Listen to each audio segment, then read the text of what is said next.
So this way I'll be sure to be able to answer it for you. Tonight, we are talking specifically on qEEG brain mapping and neurofeedback brain training.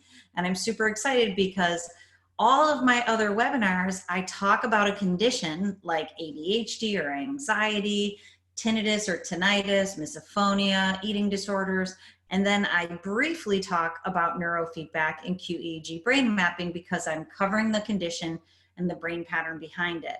Tonight, I'm covering brain mapping and neurofeedback. And if you've heard me talk about these two most amazing services that are out there, then you know that I'm incredibly passionate about the two, and I'm super psyched to be spending all of our time talking about it. But with that being said, I'm going to challenge you to think about your own brain right now without having a qEEG brain map.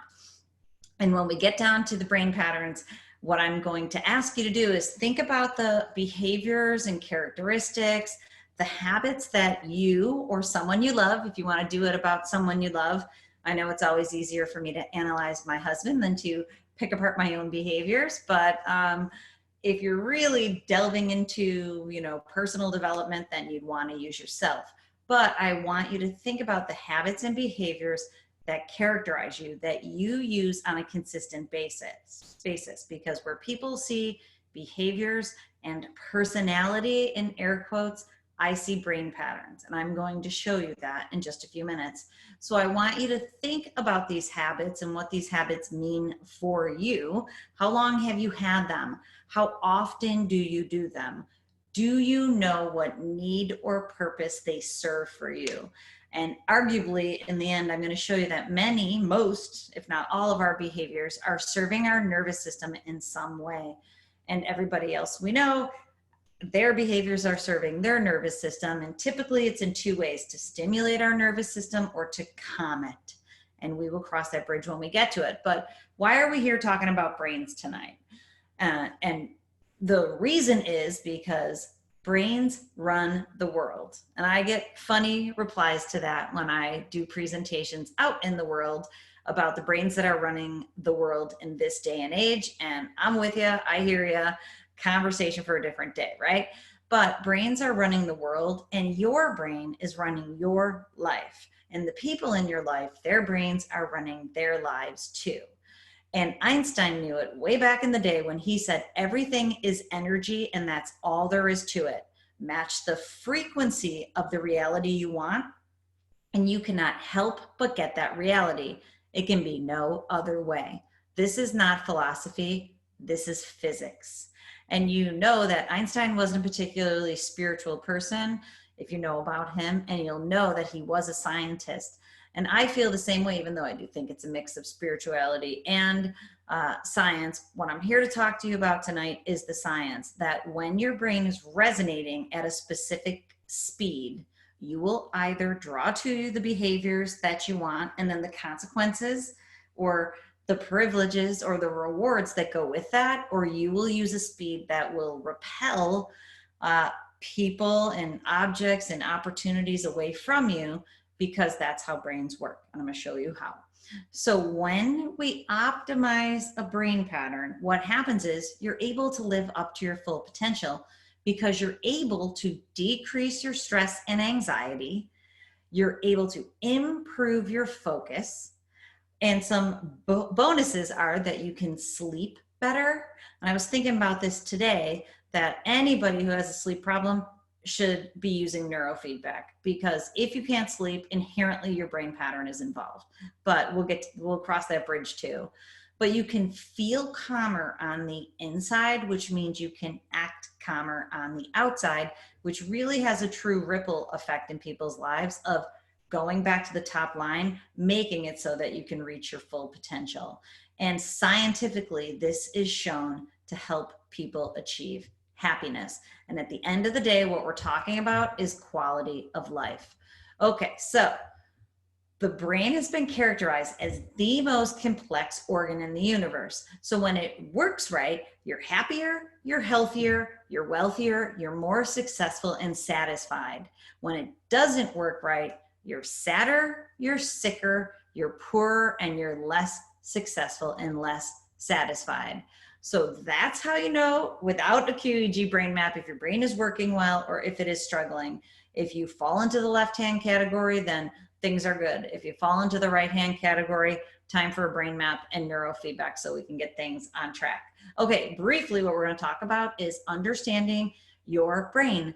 And I hopefully will do it simply and quickly so that you can understand these two main concepts, brain energy and brain areas. And I'm going to go over the connection between how all the areas of your brain and how they are using energy, how that falls out in what I call behaviors of the mind and body. They are directly connected. So the way that our brain is running is directly connected to our ability to attend without being distracted, our ability to maintain focus, to be able to have less anxiety and feel less stressed, being able to learn better, having a better memory, having a better mood, being able to sleep better, all of that. So what in the end we want to be able to do is create what I call calm focus. When your brain is using energy in the middle, you're able to get into a calm and focused state. And it's using the most amazing thing called neuroplasticity, which we too will cover. So I'm not going to talk too much on this intro slide. At the end, I'm going to give you one technique because I know when I sit through any training, I love walking away with the theory and the ideas behind it, but I also want to be able to make it actionable right away. So I'm going to give you one tip on how to use the purge and reboot, as I call it, so you can figure out those habits. So in your mind, get one or two of those habits down habits that you don't like in particular would be a good place to start, that your brain is having those habits or those behaviors fall out so that you can take control back in that situation. And easy ones are drinking or using drugs or snapping at your loved ones all the time or not being able to attend at meetings at work. If they're real easy ones like that, you should be able to put your thumb on it, but they might be more elusive, and it might be something like that you feel low-grade cranky all the time, or that you react to things that you wish didn't bother you. So those might be lower examples of that. Okay, so your brain controls your mind and your body. And you can see how here we have the actual EEG electrical wave moving through this guy's brain. What it is supposed to be showing you is that the speed of the electricity that flows through your brain will dictate the mental processes of your mind. So this is mind and body being controlled by the brain. So your brain can be in distracted mode, or it can be in focused mode. It can be in relaxed mode, or it can be in stressed mode. It can be in depressed mode, or it can be in engaged mode. And those are the primary modes that we're going to talk about as we move through here quickly. Okay, so follow me on this idea. I'm going to show you the brain speeds in just a second, but the idea is that our brain uses 5 main speeds that it should be able to move between like gears on a bike. And I used to use the example of an automatic transmission versus a standard transmission, but nowadays, younger people, not that I'm that particularly old, but when I'm talking with younger people, they have absolutely no idea what I'm talking about. So the idea is that gears on a bike and an automatic transmission in particular should be able to shift those gears without you doing anything. On the bike, you have to flick those gears using your thumbs, and you are able to shift from faster to slower modes depending upon if you're going up a hill or down. Then when you shift back, you should be able to shift back from the faster mode into the slower mode, which gets you more traction. Our brains work the same way when they are working well. What that means is we will start out here at extra fast speed. It's called high beta. I'll show you it in a second on a slide. High beta creates the feeling and the state of anxiety and stress, which of course the feeling of anxiety and stress perpetuates the use of high beta, and it goes up. So we're out here at this extreme of extra fast speed, creating stress and anxiety. Over here, make sure I'm in the screen, over here on the other side is the extra slow speed, delta. It is for sleep. It keeps your brain in sleep all night, right? 8.5, 9 glorious hours of sleep. Out here in these extremes, extra fast, extra slow. In between, we have what I call perfectly fast, which might be a misnomer, but perfectly fast is called low beta. It is the fast speed that allows you to be focused. So when you go to work and you need to kick it into focus gear, low beta is being engaged. Over here on the less extreme of delta is a speed called theta. Theta is slow speed. So delta is extra slow, theta slow. Slow speed is what shifts you into sleep. And then delta keeps you there all night. These are the extremes, fast and slow. In the middle is alpha, which is for calm. So if we think about these two speeds in the middle, calm, focus, that's how we arrive at the electrical energy in your brain producing the state of calm focus. Now, the unfortunate part of our world in today's day and age is that there's more and more diagnoses of ADHD down here in the slow extreme, and more diagnoses of anxiety up here in the extra fast extreme. People are living in the extremes. And what that is making for is more people that are anxious and have difficulty focusing. And science also shows that they are comorbid. They coexist together. So we have people, and I use the example of a pendulum. If you have a pendulum, it will have to swing out as far to the left as it swings out to the right. And if you're existing a real extreme over here of severe anxiety, it will be even harder for you to focus because your pendulum will swing all the way out to this extra slow speed. Now, the key to success is getting the pendulum in the middle and having it just oscillate or vacillate back and forth just a little. So you're always in calm, focused mode during the day, calm, focused. And then if something extreme happens and something's very stressful, your pendulum goes up, but it just goes up a little here and you feel a typical stress response and you're able to come back down to the middle. Like let's say a dog is chasing you, your brain tips over here, a dog's chasing you, you hightail it out of there, you get home safely, your brain comes back to the middle. It does not swing all the way out here where it takes you 2 days to recover from a dog chasing you. If your baseline is up here at this extreme anxiety level to start off with, and a dog chases you, you're way out here in the extremes. And the same thing over here using the slow speed when it comes to ADHD or difficulty focusing. If you're fatigued, so let's say you don't get a great night's sleep and you have difficulty focusing in the first place, you're way out here in the extreme, and it's even more difficult to focus because your baseline is different. It's worse for all intents and purposes than an optimized brain pattern. But let's keep going because I'm probably getting ahead of myself. But hopefully you're understanding that it is proven by science that the speed of your brain will create the states that you experience in your world. And it is called Neurological Dysregulation Syndrome, NDS. And so if you've seen, and I have people on this webinar, let me see who's trickling in. I usually have people on this webinar, can't totally tell today, from other offices across the country. And depending upon how your practitioner talks about it, neurofeedback really is an awesome solution for tons of different conditions that fall out of dysregulated brain patterns, like ADHD and learning challenges I've already showed to you. Memory and thinking challenges tend to be a low and slow pattern. Concussion and head injury, knocked low. A head injury is the speed in your brain is knocked low and slow. Stress and anxiety is fast, but there's many different challenges that fall out of neurological dysregulation syndrome, which is why it's a syndrome. And sometimes practitioners focus on one niche type of clientele opposed to just ADHD and anxiety.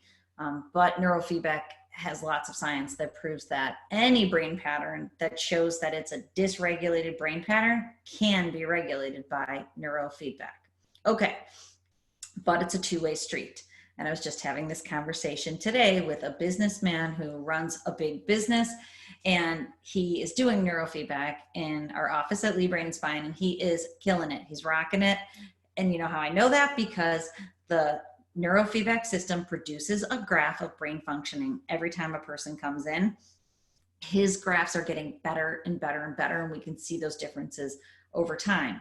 So he wanted to know how he can get this to stick, because what we have seen for a while is that he has beautiful training, but then when he comes back in, his baseline of anxiety tends to be up where it was. It's a little bit lower, but it's still pretty high until recently. He's really come down a couple levels in the use of the anxiety speed.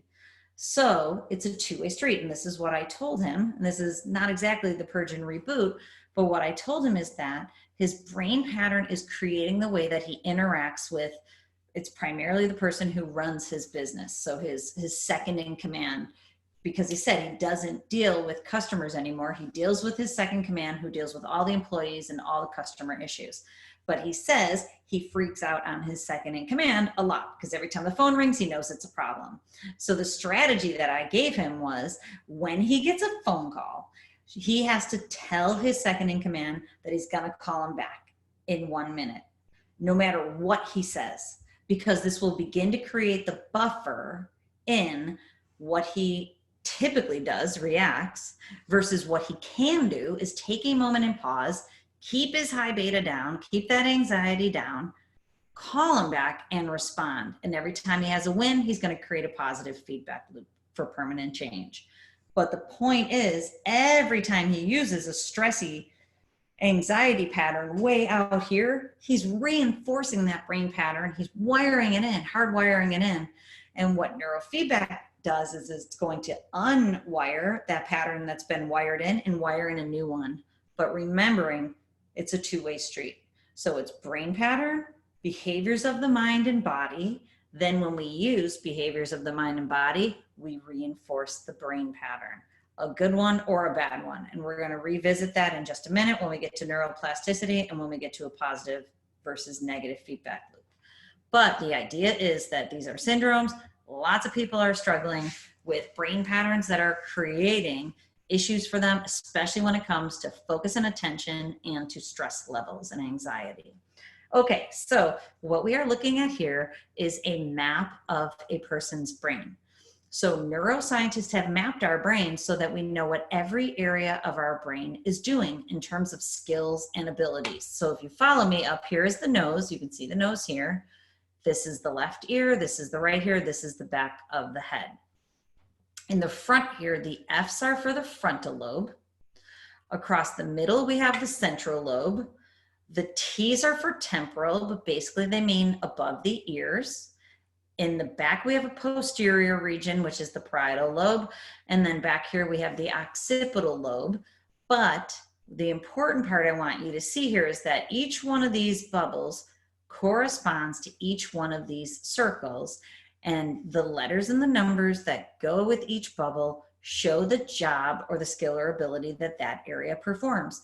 So here in the front, in the prefrontal cortex on the left side, which is what this number and letter means, is the area for attention.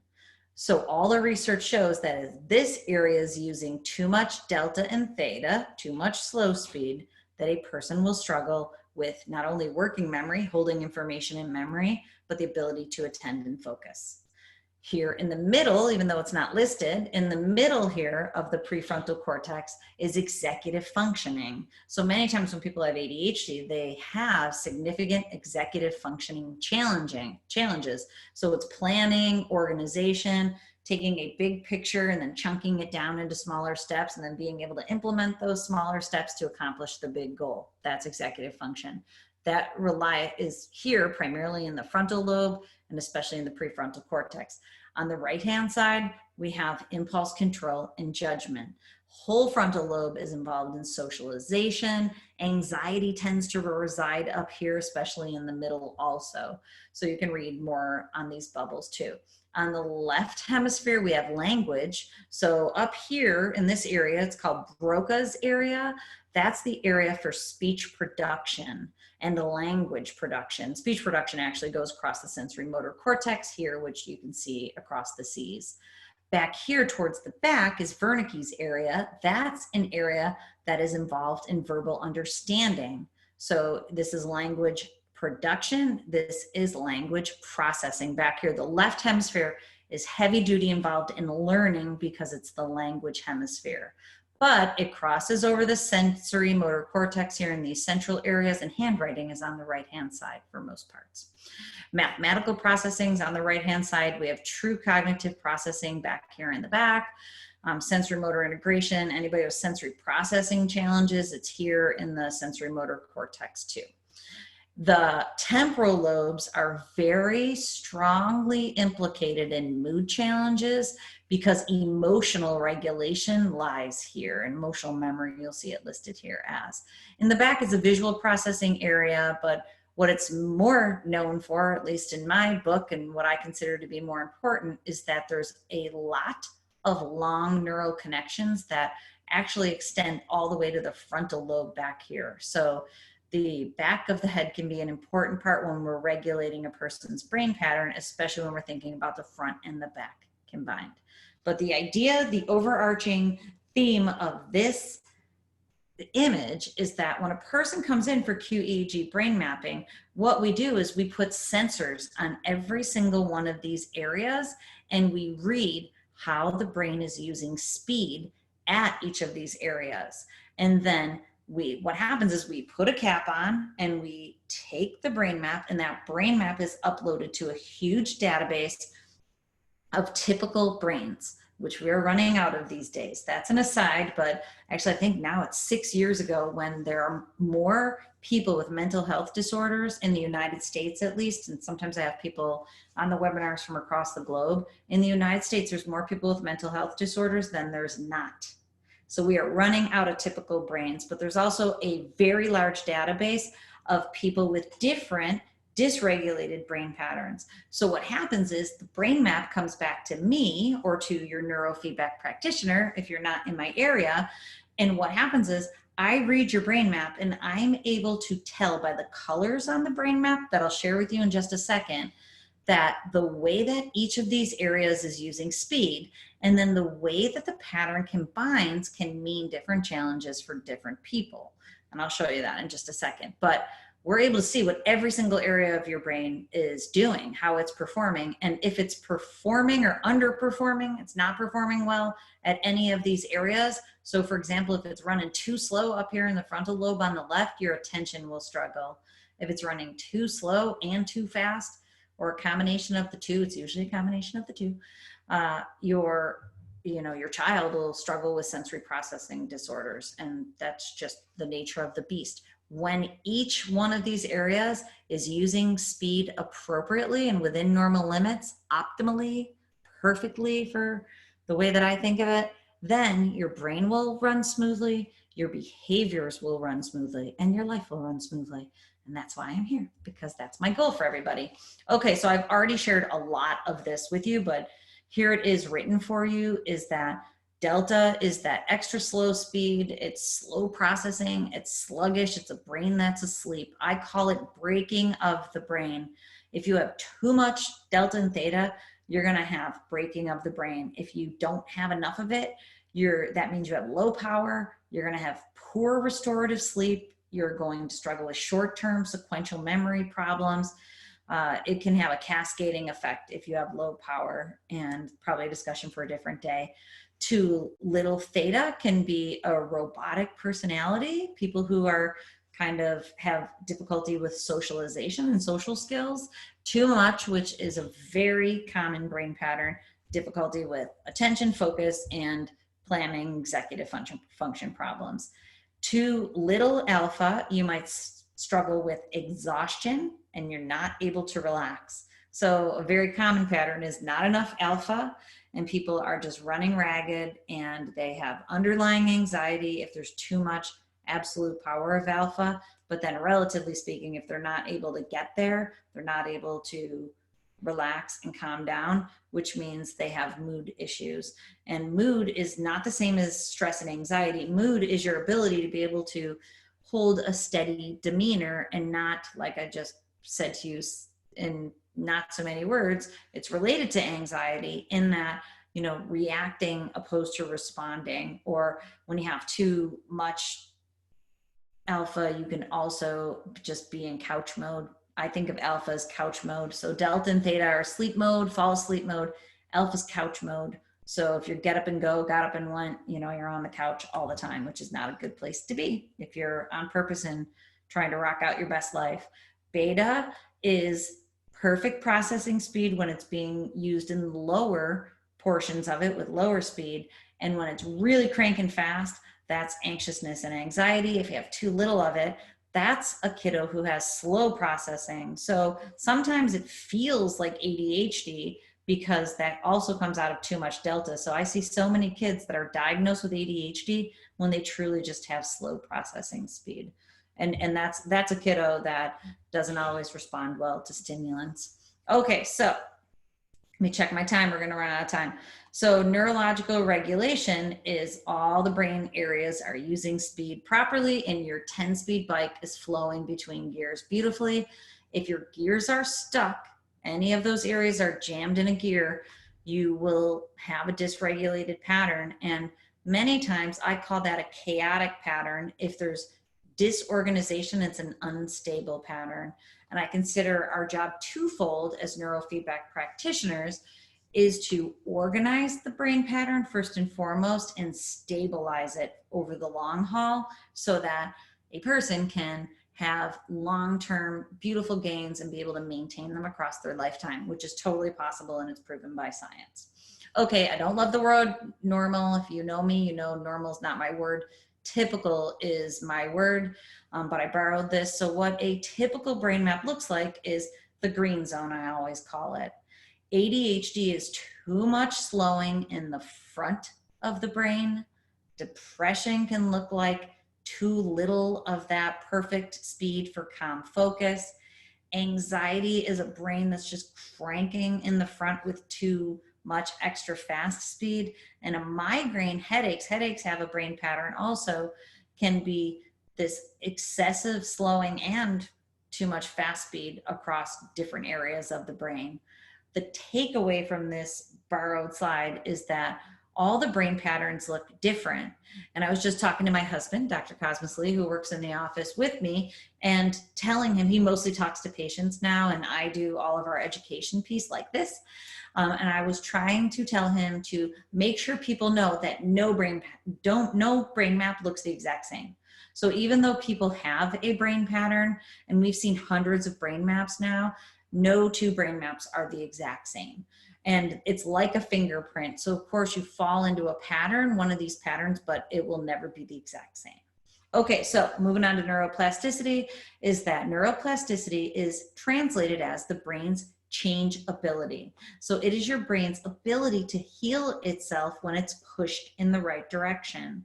So yes, it's most changeable. And back when I started practicing, I remember sitting through a conference where they told us that brains could only be changed until the age of 12. That is not true. And I like this diagram because it shows it's most changeable when kids are young, but this never goes down to zero. It stays here. And yes, it does slow down as we get older, but now there's lots of science again proving that brains are changeable across our whole lifetime, because people ask me all the time, or they state that they're too old to have neurofeedback because their brain's too old.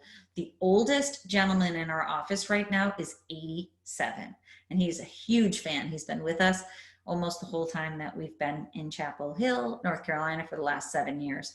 And it really helped him out. And now he just comes in for maintenance visits because he's never going back to the way that he was feeling before he came in. Brains are changeable across the lifetime. So this is what neurofeedback does for brains. It's totally awesome. I call them pockets of high and low energy. And this is just an example, but the idea is that when someone comes in and we've identified the pockets of high and low energy, after neurofeedback, those areas will truly be regulated, and it's totally measurable. We're able to measure that, and we're able to show you that with your own eyes, that what was dysregulated before is regulated now. And honestly, we usually don't even have to show people it, but I think data is super important as a scientist because people feel better. When you feel better and you see the data that proves it, then you know you're on the right track. Okay, so how does neurofeedback work? So this is my son, Declan, who's now 16. But in our office, and usually most offices do something very similar to this, is that They're 30-minute sessions. And when you come in, you just really relax and you chill out. You watch a movie. The movie is intended to entertain your mind so that your brain can get the best workout. So you can see here that he has 4 sensors on his head. We usually use between 1 and 4, most times 1 or 2, and that those are connected to the neurofeedback system, which is connected to the computer. And what happens is, as he's watching the movie on this screen, his brain is being taught to use more of calm, focus, speed in the middle, and it's being rewarded for using less of the speeds out here in the extremes. So we're bringing down that extra fast, we're bringing down that extra slow, and we're bumping up calm focus. And then we're teaching your brain to do that more and more and more within the neurofeedback sessions. So going back to the slide where I told the gentleman in the office, you have to stop using stressy mode when you get a phone call. You have to start using chill respond mode. The reason is because all of our work in the office is increasing his ability to respond in a chill manner. But if he defaults to his habit of freaking out, then he is going to use his behaviors to work against all of our beautiful progress that we've made in the office. Totally understood it. He said he has better control of that. He just hasn't been using that control, and he promised me he would try. So I gave him that actual action step so that he didn't have to figure out how he was going to try to respond instead of react. I told him, listen to what he says, you're second in command, hang up and tell him you'll call him back in a minute, every time. Not sometimes, every time, until you get a handle on it, and he loved it. Science proves that even if you have neurofeedback 4 times a year, it will help your brain age well over time. So whole world needs neurofeedback is the way that I see it. Not only are most of humanity diagnosed with one of the challenges I've just talked about, we all could benefit. There's science that shows that neurofeedback heals neurons. How cool is that? So when it comes to dementia, where neurons are dying, basically, there's a study for sure, and I can put it in your hands tomorrow if you need it, that shows that neurons heal because of neurofeedback. So not only does it change the way your brain uses electrical energy, it will help heal neurons. If you just think about it logically, those two things go hand in hand. And that's a discussion for a different day, but there's no negative side effects from neurofeedback either. So if you struggle with any of the things that I just talked about, neurofeedback is definitely in it for a try. It's based upon the study by Pavlov's dog on brain conditioning. This is actually the first type of conditioning is called classical conditioning. And then neurofeedback takes it one step further. It's called operant conditioning. And this is the layout where Pavlov rang the bell and the dogs would salivate in the presence of food. But I like the cartoon up in the corner, and you might not be able to see it with my face. I'll move my face over here. Watch what I can make Pavlov do. As soon as I drool, he'll smile and write in his little notebook. Totally true. We build these habits too of classical and operant conditioning. So that's a 110-year-old animal study that proved thinking doesn't need to be involved when we're retraining brains. Because people say to me all the time, I don't get it. I'm just watching a movie and my brain gets better. Yes, it does. And there's many, many, many animal studies and then now human studies for the last 65 years that prove that you don't have to think about it. When your mind's engaged in the movie and your brain's getting the workout behind it, your brain pattern will get stronger and you don't have to think about it. And that's the power of neurofeedback, because people with ADHD, if they had to think about it, they can't be successful. And that's why cognitive behavioral therapy is difficult for them. Same thing for people with anxiety, for children with autism. There's no thinking about it. You get plugged in, your brain does the work while you relax, and it creates a feedback loop. So you get continuous audiovisual feedback, which trains your brain to use that pattern using the real-time information. But what I think is more important about the feedback loop is that it breaks the negative feedback loop that you're in from the negative brain pattern that you've been using. It creates the opportunities for success out in the world. Then you use those opportunities, like calling your manager back, and your brain gets stronger because of this feedback loop, because it's constantly being fed positive rewards for using the new, better brain pattern, and strengthens over time. Okay, I'm already over 6 minutes, so I'm cranking through here. Here's the strategy. I call it the purge and reboot. So let's go back to the behavior that you were thinking about at the beginning of our time together. So, and a real easy one is checking email or checking your phone. People are blown away. People I work with, like my marketing company, some of my neurofeedback people I work with that don't do neurofeedback, which is always a shock. But when I tell them that, I get up every morning at 5 a.m., but I don't look at my phone until I get all my lovely little darlings. I have 5 children. I get my 5 kids up at 6. It literally takes me until after 8 is when I'm done getting them all out into the world and finally can breathe.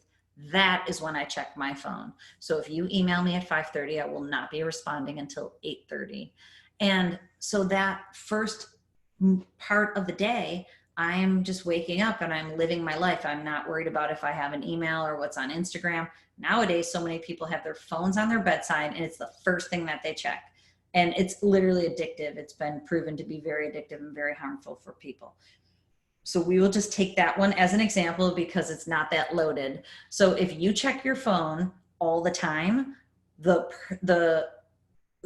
behavior that you're thinking about is, okay, if I'm a phone checker and I'm constantly checking my email and I'm constantly checking Instagram to see if somebody liked it, what that means is your brain is looking for stimulation. I told you at the beginning that there's 2 needs that all of our behaviors serve: stimulation for your nervous system or calming for your nervous system. When you're checking your phone, you're trying to stimulate it. If you're drinking alcohol at the end of the night, you're trying to calm your nervous system. A lot of behaviors are calming too, to try to help soothe, self-soothing or numbing. You've probably heard that. So in this example of checking emails, and I just had a meeting last week where a gentleman was blown away that another gentleman who runs a university only checks his emails 2 times a day. And that's actually the recommended reboot strategy. So the purge is recognized right now. If you're checking your emails 50 times a day, you might not be able to go from 50 to 2, but you need to take the 50 down to 20. It's called scaffolding. Then you need to take your 20 down to 10, and then your 10 down to 2 if you can, but if you can't, then 10's way better than 50.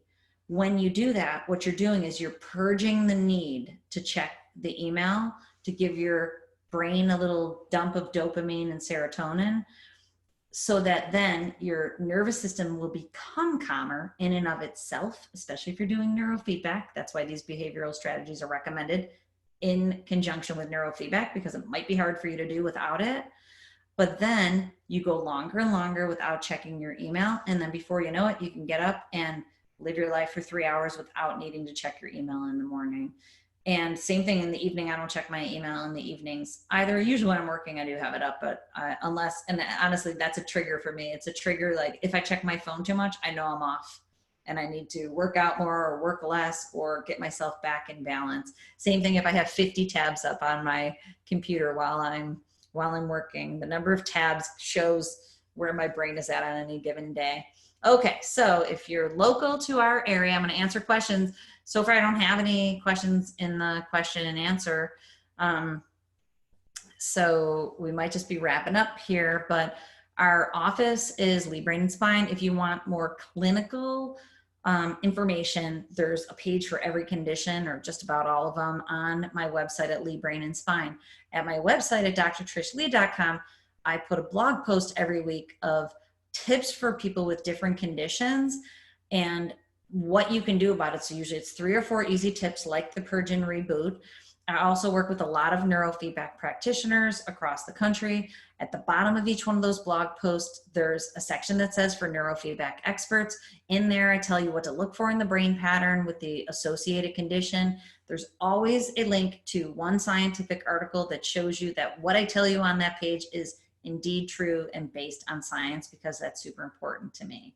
But if you're on this webinar and if any of this sounds good to you, then you need to run, not walk, to your neurofeedback practitioner's office, because having a brain map first and foremost is the coolest thing. People hug us and cry all the time when they see what their brain is actually doing. It's like having an x-ray of your leg if it's been hurting and finding out you have a broken bone. and exactly what needs to be done to cast it. That's what the brain map will do for you. And neurofeedback, I always call it stitches. It's like finding out that you have a wound and you need stitches to close that wound so it can heal itself. Because sometimes, you know how it goes, if you have a gaping wound and it's a gash, if you don't get the stitches, it's not going to heal ever, or it's not going to heal properly. So that is what brain mapping and neurofeedback can do for you. And it's all proven by science. Okay, 7:42, I'm gonna wrap up because I don't think there's any questions and answers tonight. We have a lot of people on this webinar, so hopefully it was just concise and answer your questions. And as always, if you have any questions, email me at info@drtrishleigh.com. I'm always happy to answer questions, and I will gladly, a lot of thank yous are coming in. You're welcome. I'm glad to present the information to you. I think it's a tragedy that people don't know about brain mapping and neurofeedback, because it is the way of the future. If you haven't seen the neuroscientist on Harvard University's website saying that neurofeedback and brain mapping is the way of the future for healthcare, you got to check out that blog post because it's awesome. Okay, have an awesome night. Let me know if I can do anything for you. And I hope to see some of you from my area in our office sometime soon. Okay, have a great night. Thank you.